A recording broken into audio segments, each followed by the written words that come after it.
Құрметті оқырмандар, кітапхана рухани байлықты өсіретін, қажетті мағлұматты алатын, ой өрісін өсіретін, адамгершілікке талпынатын үлкен орын.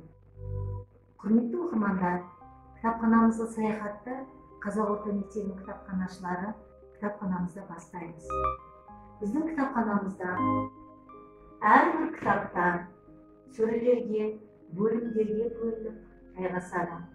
Екінші бөлімде жаратылыстану ғылымдарымен жайғасып, және 60-ші бөлімде тарихтар орналасқан. Жаратылыстануға біздің қызыл кітабымыз Қазақстанға енген бүкіл жан-жануарлар, жоғалып бара жатқан құстар әлеміне саяхат, және бұлар қай жерде орналасқандары нақты айтылған. Сонымен қатар 63-ші бөлімде тарихтар ғана орналасқан. Бұл жерде қазақ халқының өткен өмірі, тарихы, ежелгі қалалар, ежелгі құрылымдары, жері, климаты барлығы осы біздің 60-ші бөлімнен табуға болады. 83-ші бөлімде фольклористика, әдебиет, әдебиеттану және де көркем әдебиеттер мен халық ауыз әдебиеттері орналасқан. Құрметті оқырмандар, сонымен қатар біздің қазақ ақындары, жазушылары, қазақ ғұламаларының бәрі бас әріпінен басталатын тегінен орналасады. А әрпінен, Ә әрпінен және көптеген әріптерден басталатын әріптермен орналасқан. Құрметті оқырмандар, және біздің жаңадан келген әдебиеттеріміз топтамасында Қазыналы Қарасай атты кітабымызға шолу жасалады. Бұл жерде Қарасайдан шыққан көптеген ақындар, жазушылар, қазақ халқына белгілі ғұлама ақындар топтамасы жазылған. Құрметті оқырмандар, тек қана біздің кітапханамызда кітаптар сөрелерімен бірге елімізде болып жатқан әртүрлі жағдайларда сөрелерге қойылады, көрмелер қойылады. Бұл жерде Қазақстанымыздың алғашқы президенті Нұрсұлтан Назарбаевтың өмірі менен оның басып өткен стратегиялық жолдары, Қазақстанның 2020 стратегиясында бір халық, бір ел атты сөреде орналасқан. Оқырмандар, рухани жаңғыру бағдарламасы бойынша, сала бойынша, қазақ тілі бойынша орналасқан. Ұлы даланың жеті қыры. Бұл жерде Нұрсұлтан Назарбаев алғашқы президентіміздің жеті саладан тұратын қазақ еліне насихат сөздері орналасқан. Тарих сыйлаған тұлға. Бұл жерде алғашқы президентіміз Нұрсұлтан Назарбаевтың бүкіл шығарған шығармалары менен өмір баяндары орналасқан. Құрметті оқырмандар, біздің кітапханамызда шетел әдебиеттері де орналасқан. Бұл жерде Шекспир, Марк Твен және де көптеген ақын жазушылардың шығармалары орналасқан.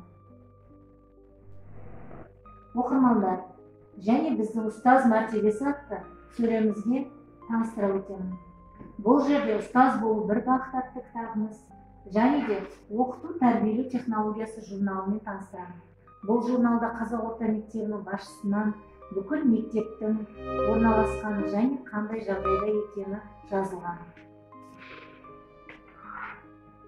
Және де ұстаз кітабымыз Ахмет Байтұрсыновтың кітабы, Ыбырай Алтынсариннің кітабы орналасқан. Сонымен қатар педагогика мәртебесіне заңнамалары топталып орналасқан. Бұл жерде барлық педагогтар өзіне қатысты заңдармен таныса алады. Кітапханамызда біртуар ақын Абай Құнанбаевтың 175 жылдығына арналған көрме орналасқан. Бұл көрмеге Абай Құнанбаевтың өмірі, шығармалары, Мұхтар Әуезовтің Абай жолы кітаптары орналасқан. Және де еліміздің ертеңдігі ата заңымыз. Бұл заңымыздың толық нұсқасын алып орналастырылған. Тілге арналған заң, білімге арналған заң, бүкіл заңдар осы көрмеде орналасқан. Кітапханамызда сонымен қатар оқулықтармен бірге электронды оқулықтар топтамасы бар. біздің кітапханамызда 103 дана электронды дискеталар орналасқан. Кітапханамыз сонымен қатар оқушы анықтама бұрышымен орналасқан. Оқушы анықтама бұрышында оқушылар өздеріне керекті әртүрлі мәлімет ала алады. Бұл жерде физикаға, химияға, математикаға арналған әдістемелер менен өздеріне керекті топтамалар орналасқан. Роберт Уэйнстонның ғылыми эксперимент кітабы да соның қатарында орналасқан. Және де балаларға арналған спорт жөнінде кітаптар, энциклопедиялар, сен білесің бе жауап сұрақтар, оқушы анықтамасы кітаптары орналасқан. Құрметті оқырмандарымыз, біздің мектебімізде балалар бөлімі ашылды. Сәлеметсіздер ме, құрметті оқырмандар. Қазақ ұлы тұлғалары атты кітап көрмесімен таныстыра өтемін. Қазақ хандығы, Алтын Орда кітаптары қазақ балалар энциклопедиясының топтамасынан.